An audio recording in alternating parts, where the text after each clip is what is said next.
Good afternoon, everyone, and welcome to the Creative Industries Peabody's Hot Topic session.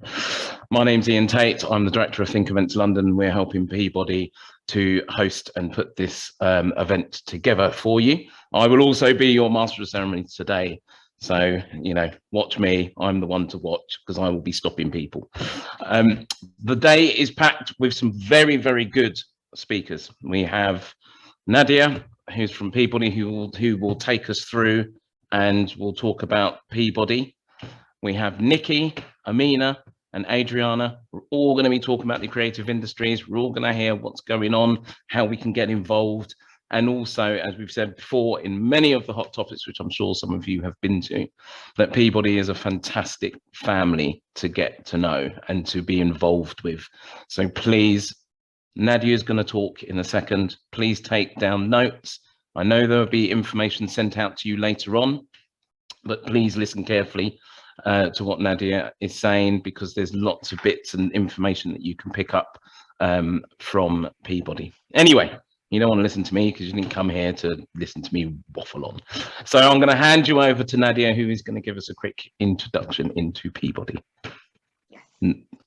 Thank you, Ian. Hi, everyone. Nice to see you all virtually today, and thanks for logging in to our 7th Hot Topic session. And as Ian said, today we'll be talking about the creative industry as a whole sector and exploring different opportunities in relation to training and employment. I'm just going to take a couple of minutes to give you more details about Peabody and the work that we do at the Peabody Community Foundation.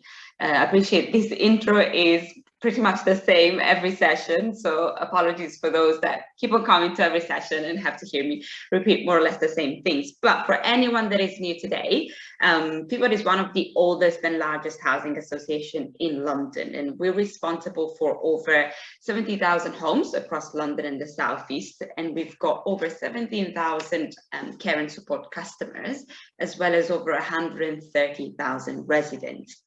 Peabody also has a charity arm called the Peabody Community Foundation. I personally work for the foundation, and my team is called the Economic Inclusion Team.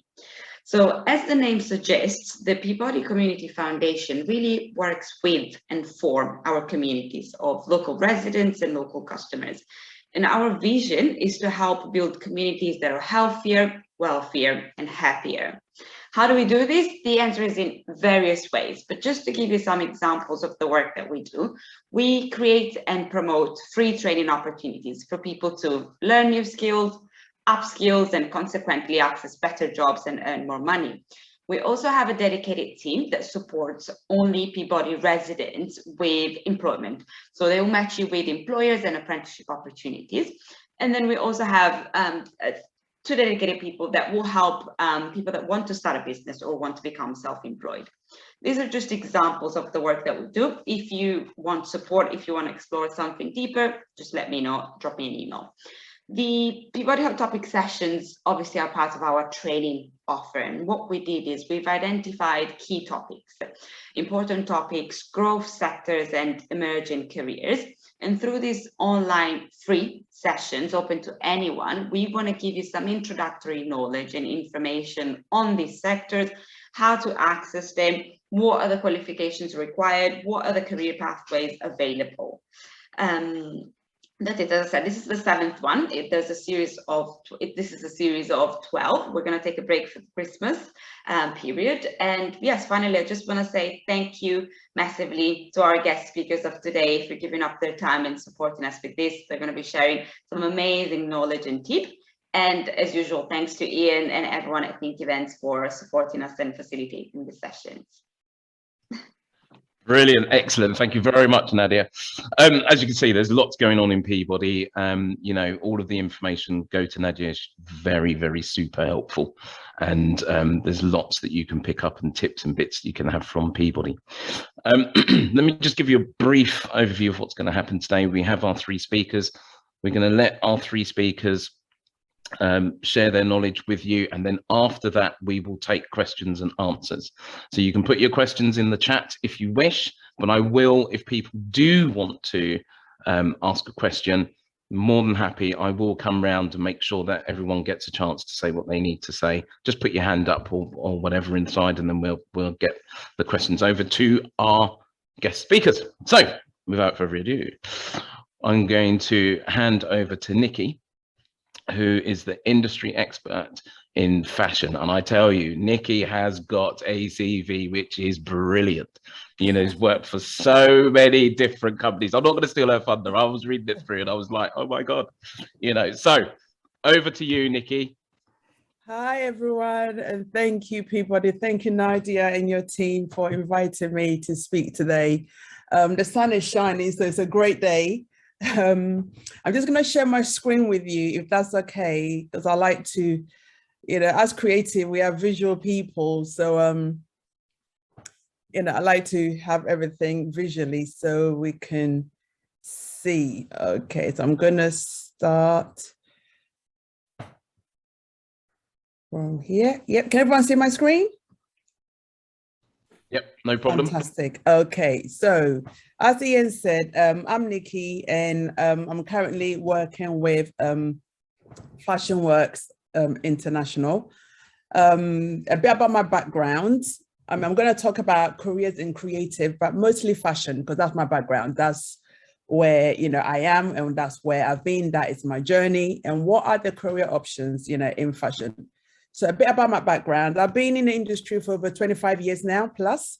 I know I look very young, I know, but it's been over 25 years I've been in the industry. I graduated as a fashion design graduate. At the time, it was Epsom School of Fashion and Design. It's now University of Arts, now it's called. And I graduated with both an HND and a fashion degree. So I had both. And when I came out, one of the biggest challenges that I faced was, which I'm sure some of you would have probably heard, you don't have enough experience, and you don't have enough experience, and your portfolio is too creative, and you know, we can't offer you a job. So it was like, oops, okay, what do I do? So for me, at that time, actually, Fashion Work had just started. Doreen Adusi, who heads it, was actually my lecturer from Croydon College. So she had started Fashion Works, and at the time, it was to help graduates get into employment by giving them internship or apprenticeship, as you know, you may know it now. So I had the opportunity to work with a company who was at the time struggling. So I went in, and from, you know, going to various interviews and hearing the fact that I had to be commercial, that was my opportunity to be commercial. So I went into this company, did design and pattern cutting for them. And this company now is a multi-million company now, you know, so I'm so glad that I had the opportunity. And over the years, like I've been in the industry for 25 years now. I've worked with, I mean, you can see on the screen, this is just some of the companies I've worked with directly or indirectly. So when I say indirectly, it means I've worked for a supplier that have supplied to this company. So I've done stuff for Zara, I've done bestsellers for Zara. That's sort of like 600,000 pieces. I've done bestsellers for Bershka. I've worked as an in-house designer for Wallace and Next as an in-house designer. But most of my career has been built on working through suppliers as well, in design. But with my experience, I never put myself in a box per se. I always made it open, to be open-minded. So I'm a multi-product designer. So what do I mean by multi-product? It means I do wovens, I do jerseys, I do trousers, I do jeans, I do non-denim, I do skirts, I do soft wovens, I do soft blouses, I do dresses, I do skirts, whether it's in a woven fabric or in a jersey fabric. I do menswear, I do kidswear.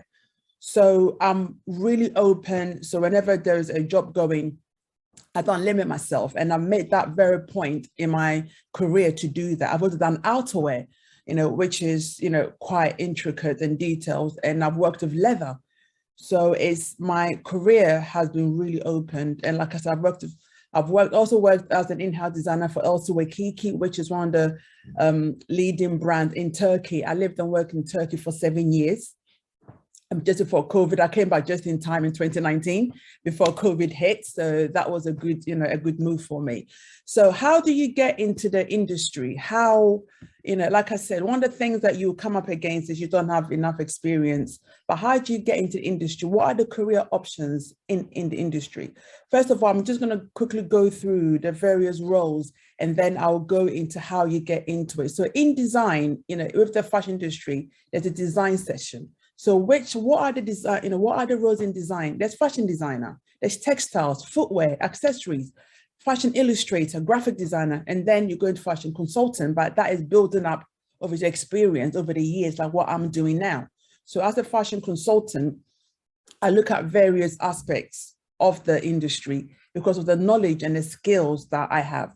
So that's design. I mean, there's other, you know, you can get more into detail, but this is just a scope of what, you know, the design section of fashion entails. And then we have the buying side. So the buying is either your retail buyer or your retail merchandiser. So this is actually being based in the head office, and you are actually the person buying the garments that go into the store. So what our designers will design, then you, the buyer, will decide what it is, what the designer and the buyer should work together at this point, but that's another story. Will decide what goes into the store. So that's what a buyer will do. And with the buying role, there's various roles. So we start from a buying assistant to a buyer, to a senior buyer, to a buying director, buying manager. As you grow in, you know, in that career, you obviously you go up into that buying director. Then we have retail merchandiser. The reason I put retail merchandiser, there's two types of merchandise or three types of merchandisers. A retail merchandiser is somebody who also works with the buyer. So the retail merchandise really one that works with numbers. So you'll be like, okay, how many pieces should we buy of this t-shirt? And which stores are we going to allocate? Are we going to allocate them to top stores or mid stores? So that's what a merchandiser will do. So it really work with numbers. Again, the roles start like assistant merchandiser, then it can go way up to like, you know, like merchandiser director. So that's the buying side. And then we have the technical side. This is the bit that most people tend to steer away, you know, away from. They don't think it exists or they are not interested. But this is also really, really key and requires skills to be in this sector. So we have garment technologists, then we have pattern cutter and grader, or just pattern cutter by itself, sample cutter and machinist. All these roles are very equally important, but there tend to be like a skills shortage with, you know, like pattern cutters and machinists, you know, a machinist, especially because people tend to look down at machinist roles. But a sample machinist who's really good can earn so much money because they have the skills, you know, it's so key and it's so important because without the machinist, nothing can be made. Nothing can get into the stores. A garment technologist looks after the fit of the garment, the shape, is the fabric working right? Are the stitches right? Is the fit right? Is the fabric right? You know, that's what garment technologist does. So it's very detailed. They also need to have some form of pattern cutting knowledge because you need to be fitting garments, and obviously pattern cutters and graders. So this is the technical side of the industry. Then we have media and marketing. So we have fashion marketing and PR or promotion, and then trend forecasters. They come under the media and marketing. Obviously, then there's photographers, there's stylists, you know, all that. But these are the key areas with the fashion industry. So how do you get into that? How do you get into that? First of all, you know, it's easy to say, oh, I want to get into fashion. I mean, from what we're seeing from just some of the roles I've just described, it's huge. It's huge. So which part of the fashion industry do you want to go into? You know, because if you just say, oh, I want to do fashion, it's general, but you need to choose an area that you are interested in. For me, it was designing. I knew I wanted to be a designer from the age of 14, as crazy as it might sound.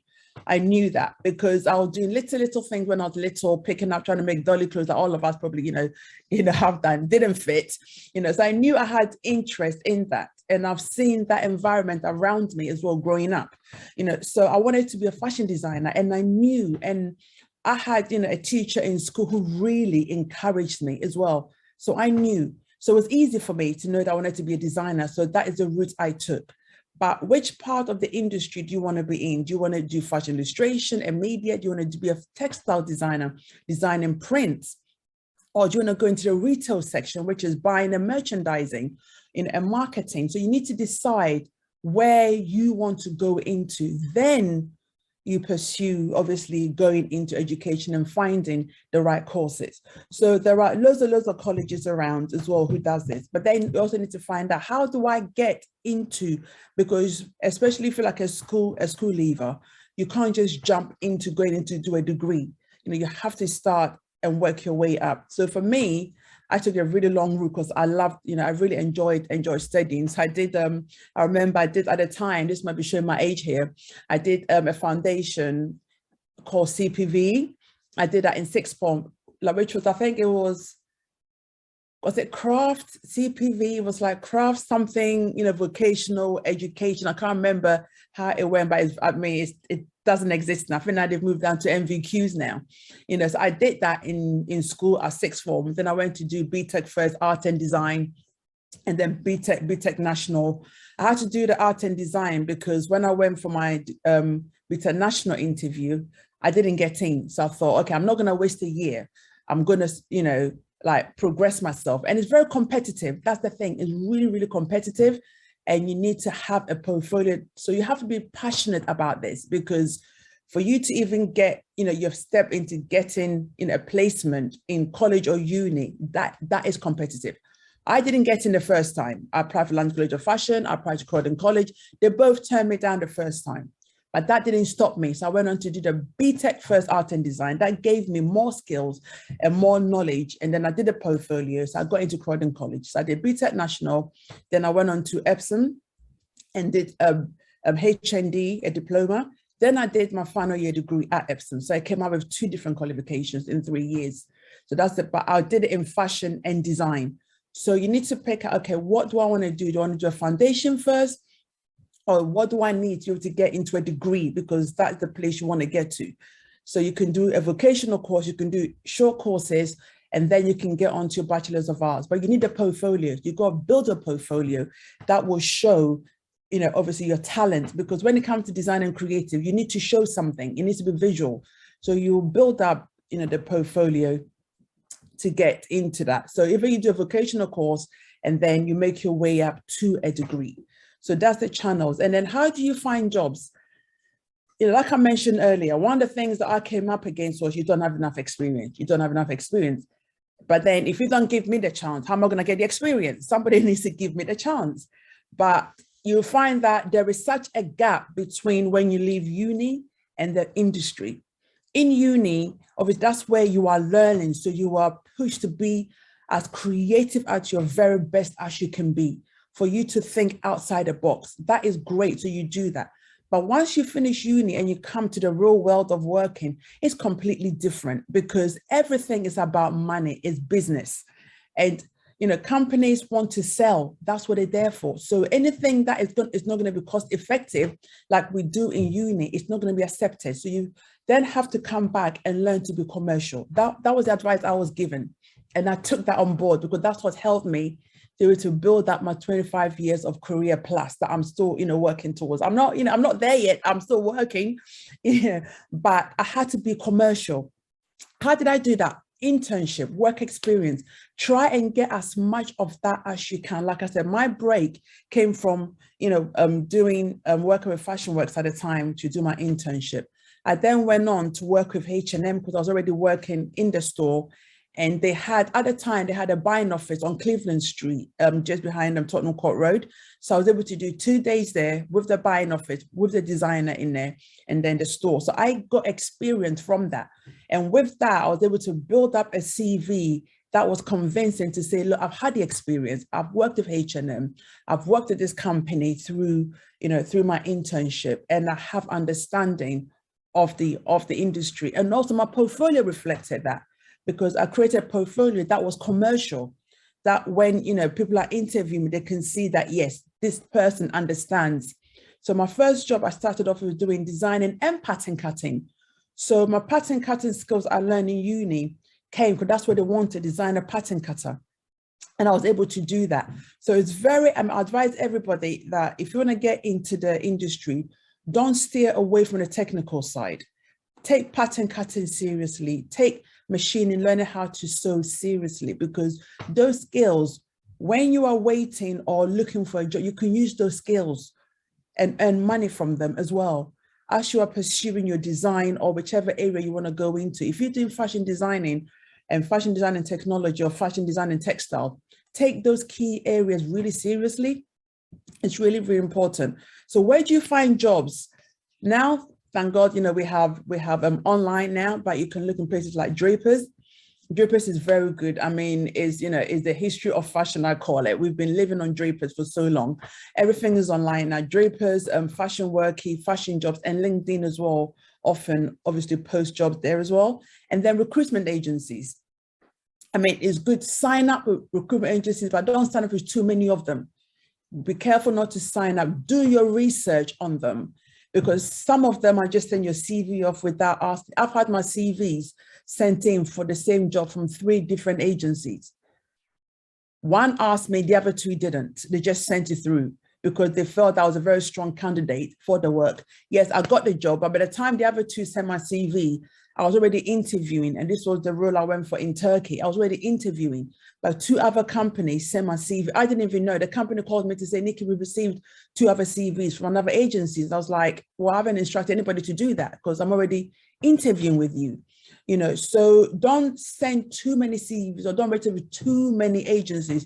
Look at the ones that you think, okay, offer the roles, you know, that you're going to go for. So there's fashion, I mean, it's just a few of them. There's fashion personnel, there's success, there's so many agencies out there, but do not go for every single one of them because you might end up having your CVs being sent out without your knowledge. And aside of that, so like I said, I'm from, I work with Fashion International as well, sorry, Fashion Works International, and we support people in the industry. So whether you're a graduate thinking to start your own business, or you want to go into employment, or you're already established with your own business, as long as you're not registered for more than 3.5 years, we can support you. We actually had our winter session, the first one yesterday, which was awesome, had about over 50 plus people attended, and it was awesome. We've got the next one in December, which is the 15th, and that will be looking at sourcing using UK or domestic offshore manufacturing. So I'll be presenting that. And then the next one will be designing and relaunching bestsellers. Like I said, I've done 25 years in industry.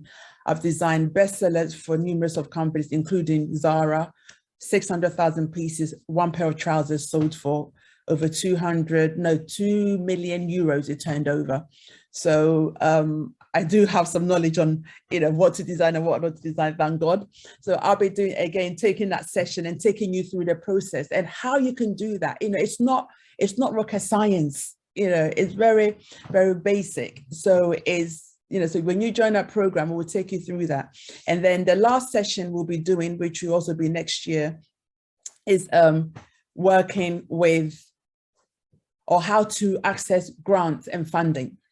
How to access grant and funding. So that will be the very last one we do. So Fashion Works International is there to support you as a creative. We don't just look at fashion, we look at creatives. So whether you're in interiors, whether you're accessories, you know, we're there to support you and to take you through the session. And we also have like one-to-one sessions as well with you, where we will talk, you know, we will sit down with you, you know, have a look at business model, or if you want to go into employment, we'll work with you and advise you also how to do that in the creative industry. So that's enough for me. Thank you very much. And that's brilliant. Absolutely superb, Nikki. I had to rush it in 10 minutes, but I hope I did it. You did it. That was amazing. I have to say, your passion is shining through there. I mean, it's interesting, you know. I think taken from what you've said there, which is about, you know, to the audience here, is like build your portfolio. You know, and be open-minded, because there is so many roles there and areas that you can slot into. So it is and do your research, we got there. Do your research, and also look at the technical side as well. So there's so much there. It blew my mind anyway, Nikki, you know. But you know, absolutely superb. Thank you so much. I am conscious of time. I know we've got to get through quite a lot, so I am going to push on, but please remember, questions and answers, we will take those straight after our last speaker. So I'm going to run straight into our next speaker now, which is Amina. Thank you so much for coming. You're going to be talking about training, employment opportunities within the industry. Yes. And also, because you're quite the dark side there, you're into AR and VR and the whole game inside. Exactly, yeah. So thank you for introducing me. No and worries. Thank you, Nadia and Peabody, for having me here. I think it's great. It's a great opportunity. Yeah, so I'm going to be discussing the tech side of the industry and how you can kind of get your foot in the door, not necessarily going through university. So I'll just share my screen quickly. Here we go. All right. So actually, I'll give a bit of knowledge about myself. So I'm Amina Akram. I'm the partnership manager of the Hobbs Academy. What I did was I did an undergrad bachelor's in architecture, and I graduated in 2022, and I'm currently now working as the partnership manager for the Hobbs Academy. A little bit of insight into who we are. What we do at the moment is we're trying to deliver a 12-week tech course that is free. And the whole aspect of it is to get everyone interested into the technical skills you can get out of softwares like Unreal Engine and a ton of others. I'll get to that in a second. What it is it's taught by university lecturers and industry professionals, and we actually provide the gaming laptops, because I know that when it comes to the technical side of things, you know, unfortunately we need to have a gaming laptop for it to work. Otherwise, you know, your laptop starts to fan out with all the softwares that we need to use. Okay, so what we cover is we cover 3D printing, digital visualization, and digital model making. You know, we kind of appreciate that it's very difficult in the industry to kind of find practical experience and getting hands-on with 3D printing. And that's one of the things that we have over at Here East, which is where our office is based. We have 3D printers. And we want to encourage, you know, students to come in and learn a bit more about 3D printing, because it's such an up-and-coming thing that people can kind of have their own little business from it as well. You know, jewelry making comes out of 3D printing. We have 3D printers for little models, and people sell those, and they also just for like fun as well. I think it's quite fun to learn about 3D printing and how you can, you know, create something to get it 3D printed. Digital visualization, so AR and VR, we teach augmented reality and virtual reality. So you guys may have seen, you know, those headsets that like it's kind of immersive, and you put the headset on and you look around, it's more interactive. It can be used for various different amount of things like community engagement. You know, big companies like architecture companies use VR. Gaming is used, VR is used in gaming as well. So we teach that as well, how you can kind of get in and learn those skills, especially because sometimes what happens is you have to dedicate a bit of time to actually trying to, you know, you can always teach yourself. I mean, I taught myself some parts of it, but it's kind of more helpful when you have a bit of guidance from people that are already in the industry and how you can kind of get a better insight into it all. Also, digital model making is something else we teach. So, you know, stuff like Rhino, we have Fusion 360, Unity, Unreal Engine, once again I mentioned. You guys know about Fortnite, it's a big thing. So Fortnite was also made on Unreal Engine. So going back to the kind of industry lectures we have every Thursday, we try to get someone in from the industry. So we have someone that works alongside Unreal Engine, and we have them to come in and do talk. People like AccuCities, you know, they do these scanning of London. So they do, like, they've got a huge map of London, and we're also going to have a talk with BT Sports. So these are all just kind of insights into different people we might have on the course. So the reason why we do it is we feel like there's a lack of diversity in the tech industry. As you can see here, you know, only 16% of women are in engineering and technology, and those with BAME backgrounds are only 12%, which is quite low. And on the right side is kind of the percentage of learners we have in the Hobbs Academy. So 65% of the BAME background, over 40% women, and 15% disabled as well.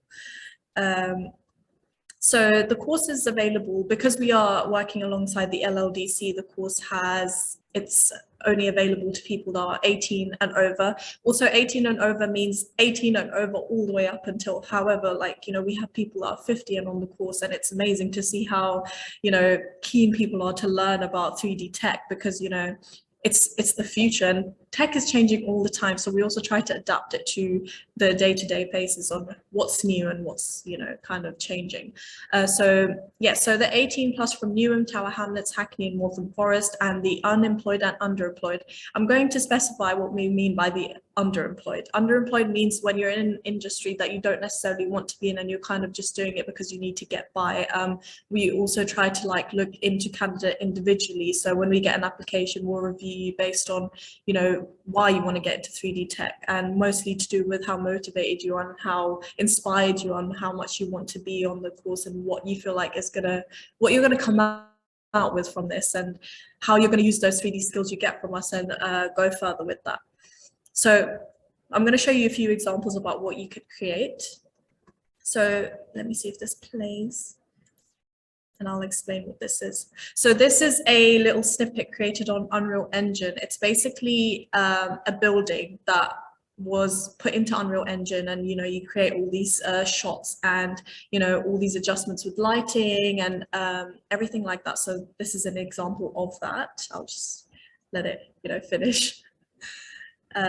But it's just like an experience, because this is specifically for an architecture project, whereas we've had people use it for gaming. You know, you can create games on this. We also teach that. You can create, you know, we've had people do the thing where they create an environment I have relating to fashion and have like a kind of virtual fashion show on it.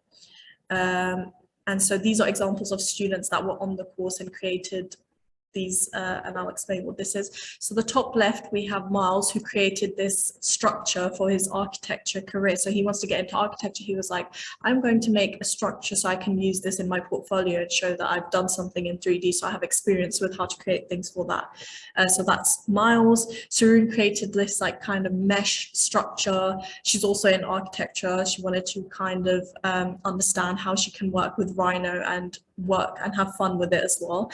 Glebs, he actually got into construction. He's now working as a quantity surveyor. And then the top right is jewelry designing. So Brikenna created jewelry from Rhino, and then she was like, maybe it's something that people can do, you know, where they create it and they start selling it, make a little business out of it as well. And so we also try to help with employment. We obviously don't, you know, with COVID, we know it's been very difficult to get jobs. I was in that position as well, so I can completely understand. We've actually helped a few students get into different companies. So Natalia, she wanted to get into architecture. She's now an architecture assistant at 3BN. Brikenna works with BDP. We also do placements, so we can understand and appreciate that not everyone necessarily wants to have something straight away. So they want to get a feel of things and how it is to work in the industry and have it as like kind of an experience-based thing. So Jamie and Robin both did a 6-week placement with Gore Scott and Freehouse. They actually, when we asked them for a feedback, they said they both had different experiences with both of those places, which I think is quite necessary, because not every company is going to give you the same experience, and some people have different ways of working. So I feel like adapting and helping you adapt to that is like, placements are actually great for that. Miles did also 6 weeks working in Carpenter's Estate, which is near Stratford, with a Popular Living for their community engagement. So going back to the VR we teach, VR is something that kind of has been used by Popular to help the community understand what they're building. So without it being built, you step into the VR, put the headset on, and you're looking around and you think, okay, this is what it's going to look like. And we had like all these different, so we had kids all the way up to adults actually getting really excited about, you know, this is what the community is going to look like once it's been built. So that was quite interesting as well. We do try to get support for obviously roles outside of architecture, such as construction, gaming, and film. So we have people like Time and Space. Construction, we work with Mace and companies like that. So we do try our best to help, and we work alongside a consultant as well. But that's our aim. So essentially what we want to do is that help upskill people and get the diversity into the tech industry, because it's very necessary that everyone gets that hands-on experience as well. And I think it's also a plus point that there's a free course like this out there, since I've seen myself that there are courses out there, but they're a little bit expensive and it's not really that helpful in some cases. But it's an opportunity, and yeah, so you can email me here, and of course we're going to have the questions later on. But this is the opportunity, Hobbs Academy, and yeah, thank you very much. Brilliant. Amina, thank you so much. That was really interesting. Again, there's so many different aspects to this, and the fact that you have a free course for 12 weeks for 18 plus, that is superb. I think everyone should grab onto that, because I might do it myself. It looks really, really interesting. You might see me there.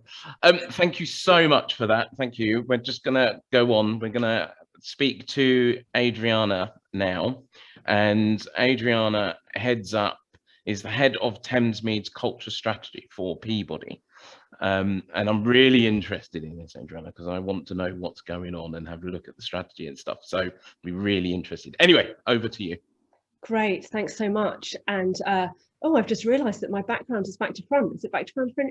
No, it's absolutely fine. It's perfect. Oh, spot on. Now, I don't know if it's going to let me share my screen. Yes, it is. It is. Here we go.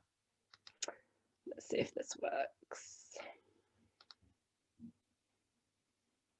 Where do I go? Maybe sort this one down here. There, can everybody see that? Perfect. Yep. Well, yeah, thanks so much for having me. So I think my presentation is going to be slightly different in that it's not so much about presenting opportunities that are out there for you, but I think it's more about reflecting back how the creative industries is kind of integrated into what Peabody does. So I think what's really interesting about this talk is that is about showing that creative industries and creative opportunities are part and parcel of Peabody being a housing association. And I think some of the things that Amina was starting to talk about in terms of design and architecture kind of really starts to play into some of the work that I do, because it's very much around culture and the creative industries being part of regeneration, being part of placemaking, being really impactful in terms of where we live and how our communities can come together. So I'm not going to go too much into my background, other than I had no idea that my job existed when I was 18 years old.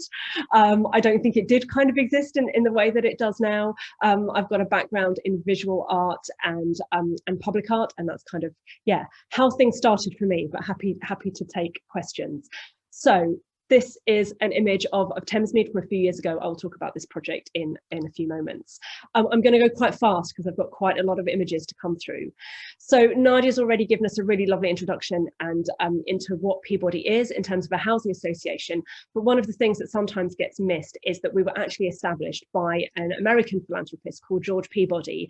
And his kind of vision was that Peabody wasn't just about providing housing, but it was about providing a sense of purpose and belonging to our residents. And I kind of hold on to that vision still every day, because I really think that culture can go a long way to delivering that.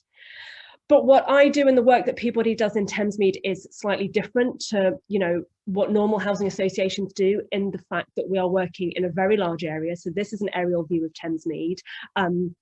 It's got a population of 45,000 people. So it's kind of, like a small town in its own right. And Peabody will basically be building an extra 20,000 homes here, like doubling the population over a 20 to 30 year period. And what we're looking at is, how can we make Thamesmead a really amazing place to live? And we believe that culture is a really, integral part of that. So we kind of live our lives by Google. So I just wanted to kind of show that this massive kind of bend in the Thames here, where the red dot is Thamesmead, and you can kind of look at that compared to central London over here, like, it's a pretty massive area. So just to give you a sense of scale, we say that Thamesmead is the same as running from Marble Arch to Liverpool Street. So yeah, it's a small town. So when I first started in Thamesmead, a lot of people said, beware, there is no culture in Thamesmead. And I just thought, well, that's rubbish. I think anywhere you go in London, anywhere you go in UK or the world, if you look hard enough, there will be creativity there. So I started this kind of survey to basically just start to spotlight who is creative? How many creative practitioners do we have? And I found 24. I mean, this was 5 years ago. We are now actually just about to republish a new version of the Thamesmead Guide. I'm pleased to say that, we're now like way above, I don't know, 60, 70 creative practitioners. And that's everybody from independent illustrators, fashion designers, textile experts,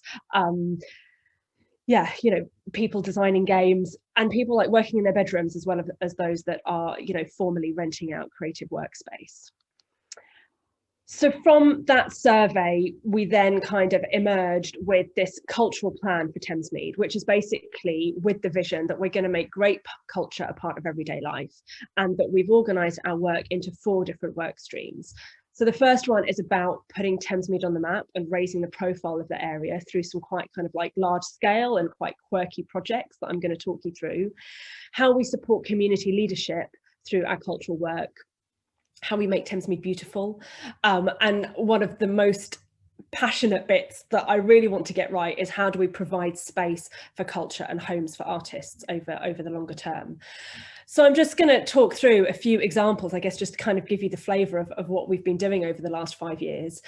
So in terms of putting Thamesmead on the map, this was a project called Fly By Night that we did in 2018. And all of those white lines that you see in the sky are actually pigeons with LED lights attached to their legs. And this is taken over a long exposure.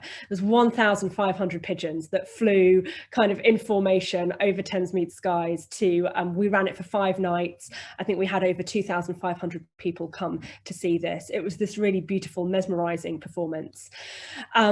And as you can imagine, kind of piqued some interest. We got Jon Snow from Channel 4 News talking to the artist here, Duke Riley.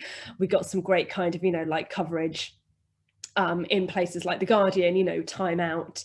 So in terms of that, putting Thamesmead on the map and raising our profile, it definitely did that for us. But the most important thing, I think, for me was that it actually tied back to Thamesmead's history. Thamesmead was part of the Royal Arsenal. This is what Thamesmead looked like beforehand. And effectively, this is where they used to make bombs and arms for the World War. And it ties into the pigeons because pigeons were a really integral part of the First and Second World Wars in terms of carrying vital messages. So I think it just starts to become quite useful and quite interesting as to how culture and cultural projects and events can start to tell the history of an area in quite an interesting way. Another partnership that we run on a yearly basis is with Greenwich and Docklands International Festival, which abbreviates to GDIF, but we work with them to put on quite large scale theatrical performances, outdoor performances. This year they staged Blue Remembered Hills in this kind of like wild and untamed part of Thamesmead, and Blue Remembered Hills is the story of children playing again kind of in the wake of the Second World War. But again, going back to the local history, what was really interesting to us is that where we staged the play is also the site of where Thamesmead used to run these adventure camps back in the 80s and 90s. So these are all local residents that used to kind of, health and safety would kind of tame these down a lot. But these were adventure camps that were run in the summer holidays for local kids. It was run by a local police officer. And local people are so kind of still passionate, and there's such a sense of nostalgia around these adventure camps. And it was about, again, using a cultural event to start telling some of these local stories. But if I mention Thamesmead, and I never want to use this as the first slide, because if you mention Thamesmead, inevitably Clockwork Orange kind of comes up as one of the cultural histories that we're most tied to. So this is, for those of you who don't know Clockwork Orange, quite a, how can I put it? Quite a poignant and provocative film done by Stanley Kubrick back in 1971, and quite violent in some aspects, quite derogatory towards women. I mean, it has kind of lots of problems, but I do think it really stands up as a cult classic. But there's this image that was shot in Thamesmead, and so even though Thamesmead only features for 3 minutes in this like 2-hour-long film, everybody, especially journalists, come back to it over and over again. So kind of my challenge is, what do we do with this kind of problematic history? Do we absorb it? Do we forget it, do we ignore it? And instead, what I like to do is just point the focus somewhere else and look at the other film history that we have in Thamesmead. And this was an amazing film that was filmed in the late 90s. It was a Channel 4 film, and it's basically this really beautiful coming out story of two young teenagers that fall in love, and it's like this beautiful gay love story. So what we did is we basically restaged this in a new kind of epic dance performance in 2018, again with Greenwich and Docklands Festival. We had a community cast that we worked with, so there are local people dancing and performing here. These buildings were about to be demolished, so it's also this very kind of like sensitive but also just honest look at like how can we say goodbye to some of the heritage in Thamesmead. And because it is lunchtime, and to give you a little bit of light relief, I'm just going to play this like 1 minute extract because this was such a beautiful production for us. I really just wanted to share it with you. So hopefully this works. Here we go.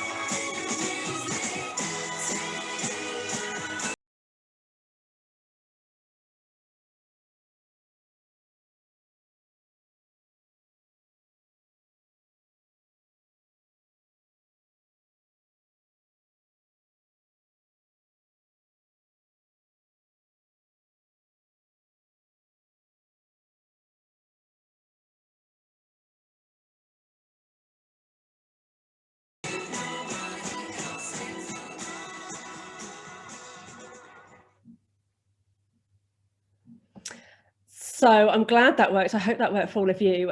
So I mean, that really was kind of one of my proudest moments. And if you just think about, because we're talking about careers, like just everything that was needed to go into that production, you had the technical, the digital of the projections, the lighting design, the sound design. We had asbestos teams come in to take the windows out. There was, makeup, wardrobe. I mean, the supply chain to make that happen was incredible. So conscious of time and just moving on quickly, then, another part of our work is really about empowering our communities and enabling them to decide what happens. So we brought back the Thamesmead Festival, which used to be a historic event in Thamesmead. These are all images from like the 4 Thamesmead festivals that we've ran over the last 4 years. And the key thing about these, and this being this big kind of community celebration, is that it's completely and utterly led by this group of local residents, and they make all of the decisions, and we partner with a really established event company to deliver that for us. But again, the key thing is that they are gaining experience, and as you can see, like, it's a really diverse makeup of people, both young and old and from different backgrounds. The other thing that we do, kind of going back to our film heritage, is we get a lot of location filming in Thamesmead. We haven't had Beyonce in person, but the background to her music video was filmed in Thamesmead. We've had Sam Smith there, Puma, like there's been a BBC drama filmed there. And what we do is we make sure that all of the money that film crews pay us to film there gets ring fenced into a community fund, and any local resident can apply for up to £2,000 worth of funding to run their own either community or cultural projects. And we've supported like over 50 projects through this fund to date. We have our own radio station that comes with its own training program. We have over 70 community broadcasters. It's called RTM.FM. Just look it up. Like, it broadcasts through the internet 24/7. So that was established 3 years ago and is like one of our kind of like flagship community projects. We then kind of go with more higher profile and larger scale projects. So we've commissioned our own hot air balloon, would you believe? This is actually a CGI of what we hope the hot air balloon will roughly look like next year, but we're working with 2 artists to collect stories from local residents that will then be transposed and printed onto the material to make this, I guess, kind of like, a flying archive or a flying gallery of what local stories look like. And the balloon will be inflated on its side, and you'll be able to, go inside and actually see your stories up close. In terms of making Thamesmead beautiful, then just on a very kind of pragmatic level, we've been commissioning a series of murals under some really like dark and dingy underpasses that reflect both the nature and the wildlife and the architecture of Thamesmead as well. So I think there's been, you know, Thamesmead wasn't maintained for a very long time. You know, there weren't budgets there. It had lots of different management structures over the years. So there is this sense of, you know, if you want to make culture a great part of everyday life, you've got to be able to see it and touch it and kind of, you know, smell it as part of your daily walk. And again, we've worked with, you know, local artists and local designers. Paige is actually a local textile designer, and we worked with her to scale her work up onto this mural that, you know, turned this really boring grey underpass into something, yeah, quite vibrant. And taking it to the next level, we literally just announced this yesterday. We're putting together our first creative studio for Thamesmead, run by these 5 young people, and they will be in charge of commissioning our first permanent artwork for Thamesmead. Sorry, skipping through there. First permanent artwork that will be installed next year. And then just coming on to, you know, our final bit, which is about making space for culture. It's, you know, you've got to give space for artists to be based, for local organisations to be based in. This is where the radio station first started. You know, it's a small gallery space, again, run by a local resident.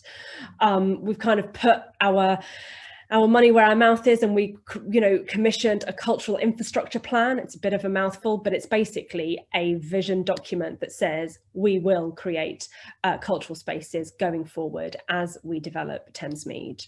And we've done this already with TACO, which is where the radio station first started, which is a local gallery and cultural organisation. With the renovation of the Lakeside Centre, this is where Misfits was filmed, iconic building that's been brought back into life, now has 35 artist studios. And the key thing about that is that those artist studios also have affordable flats for a short period of time, for a few years, to also actually base themselves in Thamesmead and live and work there. So that's it. Hope that was within 10 minutes. Wow. Yeah, happy to take questions, but I think that was more about just showing the breadth of culture that Peabody does, but the breadth of opportunities that are out there as well. Wow, wow, wow. Adriana, look at that. That was mind-blowing. There's so much going on in Thamesmead. I mean, who knew? Who knew? But that's amazing. Thank you so much for that. That whole cultural, oh, it was brilliant, absolutely brilliant. And the amazing work that you're doing there with the community is superb. So thank you. Well done. Right, okay, I am very conscious of time. So we are going to move on now to the next session, which is about questions and answers. So if you want to ask a question, you're more than welcome to. I've got a couple of questions that people have already sent in to me, which is fine, but we do want to hear from you out there. There's 30 of us all on this, so, you know, please ask a couple of questions. Anyway, so first question that is out there that I have is, what are your top 3 tips for someone who wants to start a career in fashion? Who wants to take that? Nikki? I think that'll be me. Yes. What are my top tips? I always say, you know what? You have to start with passion. As you said, I was so passionate, and I am. You know, everything for me, if I'm going to get into something, I have to be passionate about it, because for me, it's passion that drove me. You know, like I said, the fashion industry is very competitive. Even from the very get-go, for you to even get a unique place is competitive. You know, as I mentioned, I was turned down, you know, the same year by 2 different unis, London College of Fashion and Croydon College, both turned me down the first time I applied. But it didn't stop me, because I was passionate, it drove me, you know, and it's passion that drove me to, before I got my first job, I got turned down 28 times, by the way, after 28 job interviews. I was turned down, you know, but like I said, I forgot how many jobs I applied for, but imagine, you know, so you have to have passion. First of all, you really have to have passion. Passion has to drive you. It has to be what you want to do. Secondly, know what it is you want to do in fashion. You know which part of the industry you want to go into. Be very clear. Why do I say that? I started with a lot of people in all the unis I went to, or colleges I went to. I can count on one hand how many of us actually are in fashion. And I believe because some had not identified where they wanted to be in the industry. You know, and when you don't know where you want to be, you will get frustrated and you will get lost. So where do you want to be? Where do you fit in? Where does your passion lie? Like I said, for me, I knew I wanted to be a designer from the age of 14 and I pursued it. And here I am today advising you guys, you know, so be passionate, know which area you want to go into. Know that fashion is not just about designing. That's the thing. I think that's where we get, you know, there's a misconception.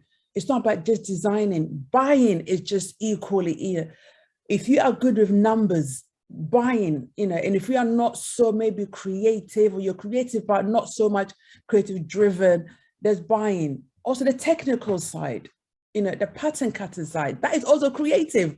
I've seen some amazing pattern cutters and some of the things that they create, you know, so be open-minded, you know, don't think fashion, you know, being a designer is the only way, you know, that's the fashion, no. You know, so one, be very passionate about what you want to do. 2, know which area you want to get into. 3, be open-minded and absorb everything you can, learn everything. Don't look down at machining. I mean, I can machine, but I hate machining, but I learned it. Why? It helped me in my design because I understand how things are put together. So I know if something's going to be commercial or not. I know if it's going to work or not. So be open-minded. You really have to be, and keep pushing. Like I said, it's competitive. If you don't have the passion to drive you, you will give up. And I've seen many do that. So that'll be my... That's brilliant. Thank you, Nikki. Yeah. Thank you. Okay. Thank you. That's excellent. Okay, is there any questions in the chat? Anyone wants to ask a question? I've got a couple of more questions here, but I do want to see if anyone has anything. Sorry, I'm clicking away madly here. Right, okay. The next question I have is around VR. And it's, I have an interest in VR. Which professional sector do you think will utilize more VR skills in the future? We all know where this question is going. Yeah, I feel like VR is just going to be everywhere. That's the thing, because VR is not just limited to one specific thing. VR can be used for it's obviously mostly directed to creative industry right now. But like I gave the example before, like there's not really a direct link for it to be in architecture. Yes, so the company used it for community engagement. So they said to our company, Hobbs, to say, can you build the project that we're about to do in VR so that people that will move there can understand what they're going to be seeing. So that's one aspect of it. And then the other aspect is it's already in gaming. I feel like it's going to be everywhere. And we've had so many different companies coming in here with no background in architecture or anything like that, being like, you know what, this is something that we might be interested in taking on. So there's no limitation to it. I think that there's a few sectors. Construction is one of them. Fashion, like I said, fashion is one of them. It's a lot. I could keep going on and on, really. Brilliant. Thank you. I mean, there is, you know, as we said, it's one of those, it's going to be here for forever and a day now, isn't it? It's there. Okay, I have another question. It's about salaries. We've all got to talk about the money. We've all got to pay bills. So what are the entry salaries and the earning potential in the creative career? Who would like to take that? Okay, maybe I'll start then. I mean, I can go. That is a massive question. You know, it really depends. It's quite a general, but I'll try and break it down. Let's say for design, you know, for entry design. And I think because of COVID, a lot of salaries have dropped actually, unfortunately. But you're probably looking around maybe 15 to 18,000 as an assistant designer, you know, to start off with. And that might not be a lot, but you can easily, after a year of working, you can decide to go and be a designer, you know, so you can apply for designer roles somewhere else, because you might not, where you are, you might not necessarily get an increase. You know, that will make a major difference, but you can apply for a designer role. That can take up to 25,000 for that, you know, it can jump up that much, you know, but in essence, you can go from 15 to 18,000 to six-figure sum by the time, yeah, depending when it gets to like head of design and creative director, to even like 200,000. So it, Wow. yeah, it's it can really jump. And when you go, you know, overseas, like, you know, I had an opportunity to do, it's even, you know, it's even greater because you have benefits, like you have cars, you know, you get given a car. I had a PA, you know, who went about with me everywhere to translate for me. You know, you have apartment given to you. So you have an allowance for an apartment, which is paid for. So imagine living in Istanbul with apartment paid for. You know, obviously you can upgrade it if you want to do that, but you have an allowance, you know, the whole apartment was furnished by the company, you know, and you have the, you know, the joy of traveling all around the world. I mean, I didn't mention because doesn't have much time, but I've literally gone to so many countries: Hong Kong, China, Sri Lanka, India, Azerbaijan, Antwerp, Brussels, Paris, New York, LA, all because of the work I do. You know, so yeah, That's I mean, really good. and I've worked in different countries as well, you know, and I don't just go 1 day, 2 days, maybe 2 weeks there in Sri Lanka, 2 weeks in Hong Kong, you know, it's, yeah, so depending, you know, and you get paid to go and shop. So we had you know, going to Rome, just shopping, you know, buying samples. So there's the glamorous side of it. It's tiring, by the way. You know, I aged like literally, you know, I aged just traveling so much, you know, so there is that aspect of it as well. But you don't just get there, you know, you don't just get there. It's a process. So how, you know, where do you want to start and work your way out? Because when I started, it didn't start off with me going off to Paris and New York and all those places, shopping and coming back, and you know, but it's a process where I got to, and then be able to obviously, you know, relocate and work abroad and have that, you know, benefits as well, you know, so yeah. But that's brilliant. Thank you, Nikki. That's good, because like you say, the earning potential is phenomenal, and there's the bits and pieces around it that you can, all the perks of the job, the perks, yes, the perks, which is brilliant. Okay, I know I'm going to do one more question because I can't see any in the chat now, but one more question is around qualifications and experience, and it's what's more important in this sector, qualifications or experience? Who would like to share, or all three of you can share? Who wants to go first?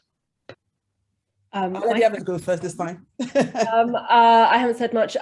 Gosh, it's really interesting. And actually, I don't think it's so much to do with the sector, but as to how things are changing. So when I started, qualifications were really important, and it wasn't so much about the qualification, but also like where you were coming from.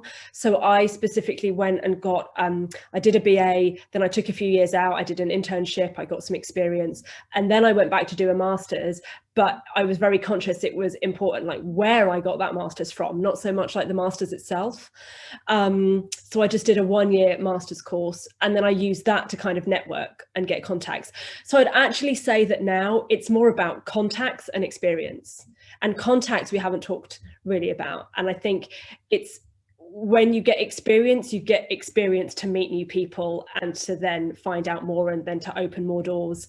I remember at a very early age, a science teacher trying to talk me out of going into the creative industries, because he said to me, well, you know, it's not what you know, it's who you know. And I just thought, well, okay, I'll just get to know loads of people.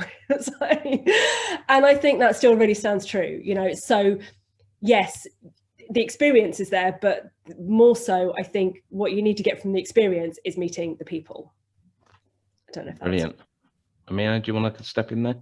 Yeah, I actually completely agree. I think it's about who you know and what you make. So I feel like qualifications, of course, like it's not necessarily that the qualifications you get are always helpful. Like I've been to university as well, and I did a bachelor's, and I don't necessarily agree that I got the same type of knowledge from bachelor's than I probably did from a course like this. I didn't do this course, but I have friends that have done this course, and in courses in general, like you can benefit from a course that only lasted for a bit of time than something that lasted for 3 years. It's kind of what you what you do with what you've learned and how much you kind of want to also dedicate time outside of the hours that you learn and stuff. And then, like Adriana said, contacts definitely help, because I feel like when you reach out and you speak to people, you kind of also get a bit more knowledge about what the industry is like. And then those contacts can kind of help you be like, you know what, I think your qualifications and your skills are great. Maybe I know something for you, or someone that can help you.